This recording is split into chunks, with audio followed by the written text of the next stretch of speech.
नमस्कार मेरी YouTube family, स्वागत है आपका मेरे channel Shrita vlog and organic garden पर। आप देख सकते हैं कि मुझे इस वक्त मेरे टेरेस गार्डन पर बैंगन का अच्छा उत्पादन मिल रहा है, वह भी बगैर रसायन का इस्तेमाल किए हुए पूर्णतः ऑर्गेनिक तरीके से।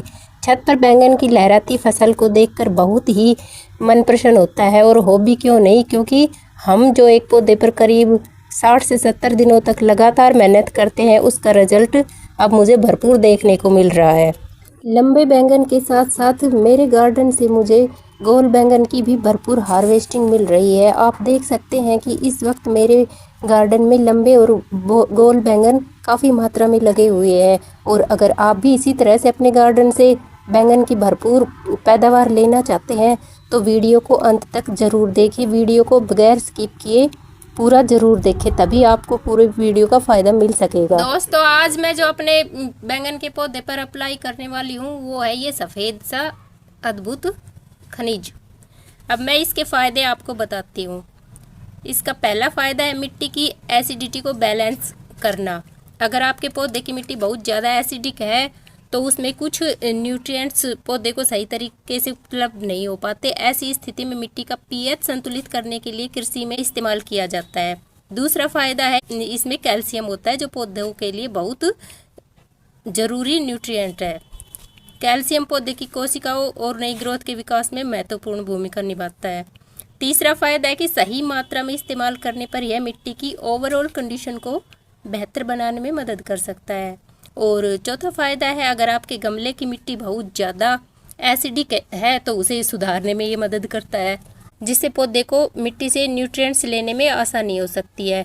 अब जानते हैं कि आखिर यह सफ़ेद सी चीज़ है क्या। तो दोस्तों, अब समय आ गया आपको बताने का कि जिस चीज़ की मैं बात कर रही हूँ वह है क्या। यह है चूना, यानी कि एग्रीकल्चरल लाइम। ध्यान रखें कि पौधों के लिए इस्तेमाल करने के लिए एग्रीकल्चरल लाइम ही ले। किसी भी अनजान प्रकार के चूने को सीधे पौधे में डालने की कोशिश न करें। अब सवाल आता है कि इसे बैंगन के पौधे में डालने कैसे। तो चलिए अब मैं आपको इसका पूरा तरीका बताती हूँ डालने का। इसे इस्तेमाल करने से पहले आप अपने ग्रो बैग या गमला या कैरेट या ज़मीन जिसमें भी आपने अपने बैंगन के पौधे लगा रखे हैं उसकी मिट्टी को थोड़ा सा हल्का कर ले, यानी कि उसकी हल्की हल्की गुड़ाई कर ले। हमें बहुत ज़्यादा गहरी गुड़ाई नहीं करनी है। हमें ध्यान रखना है कि हमारे गमले की जो पौधा है उसकी जड़ों को कोई नुकसान न पहुंचे गुड़ाई से। बिल्कुल हल्की ऊपर से मिट्टी को हल्का हल्का थोड़ा सा हटाना है। खाद या फर्टिलाइज़र या फिर खनिज का इस्तेमाल तो सभी अपने पौधे पर करते हैं, लेकिन उसे सही मात्रा में और सही समय पर डालने पर ही हमें उसका सही रिजल्ट देखने को मिलता है। ये देखिए, ये है 1/4 चम्मच के करीब चूना, जिसे मैं अपने बैंगन के पौधे पर अप्लाई कर रही हूँ।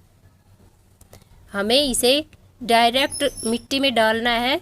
अपने ध्यान रखें कि चूने को कभी भी पौधे की पत्तियों पर या तने पर इस्तेमाल नहीं करना चाहिए, नहीं तो इससे हमारा पौधा खराब हो सकता है। हमें चूने को सिर्फ मिट्टी में ही मिलाकर इस्तेमाल करना चाहिए।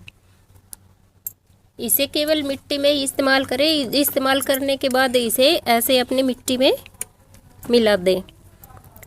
दोस्तों, चूना बार बार डालने वाली खाद नहीं है। इसे केवल तभी इस्तेमाल करना चाहिए जब हमारी मिट्टी को इसकी ज़रूरत हो। अगर आपने अभी अभी चूना डाला है तो तुरंत दोबारा चूना डालने की गलती बिल्कुल भी ना करें।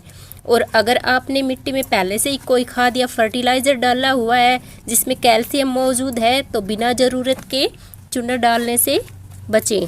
सबसे अच्छा तरीका यही है कि पहले हमें अपने पौधे के गमले की मिट्टी की कंडीशन को समझ लेना चाहिए, उसी हिसाब से हमें चूने का इस्तेमाल करना चाहिए।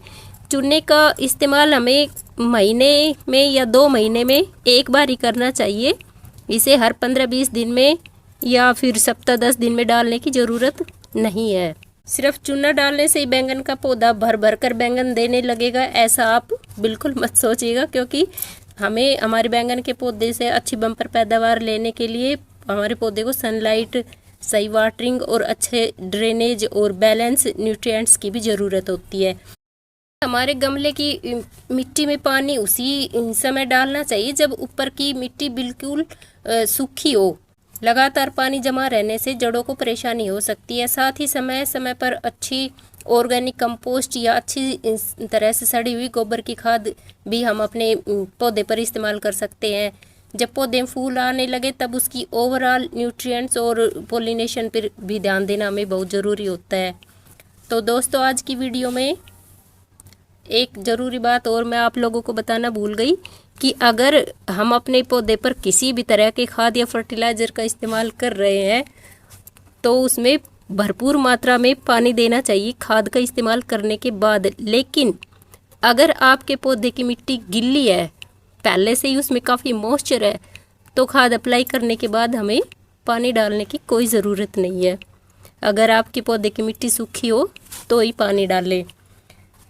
तो दोस्तों, आज की वीडियो में हमने जाना कि चूना क्या है, इसके क्या फ़ायदे हो सकते हैं और बैंगन के पौधे में इसे सही तरीके से कैसे इस्तेमाल करना चाहिए।